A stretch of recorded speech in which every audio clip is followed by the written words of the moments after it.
icyo rero leta isa nkaho yakoze irasa nkaho itanga kanini kagabanya umuriro ariko ntabwo izi cyateye indwara, ntabwo ivura malaria, iragabanya umuriro.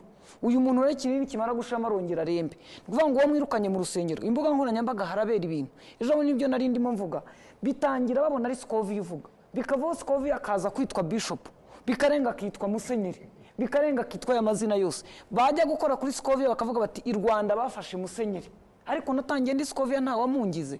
Rero ibyo byose bishingiye kuki ku burangare bw'inzego zifata ibyemezo, bakazazira icyarimwe n'inkubiri bakaduhitana twese. Baba bavuga abapasiteri bakavatana. Social media se wabahagarika ute ko no mu itangazamakuru byagoranye? Ntabwo bahagarika social media, baza gufata abavuga. Ubu se ndi kuri gereza nabamvugira hano, nicyo bivuga bazaza bakundure batware muri uko gutwara batware n'abatari ngombwa. Kubera iki? Kuko ibintu birimo birakura babireba, abateka mutwe mu rusengero baje bahari. Minisita yavuze ngo twebwe nk'urwego turimo turagenda tukajya kugenzura, ariko ubundi hari igice na kimwe, hari aho watanze urugendo ngo hari izo tutazi, hari igice na kimwe muzi leta itagira uyihagarariye.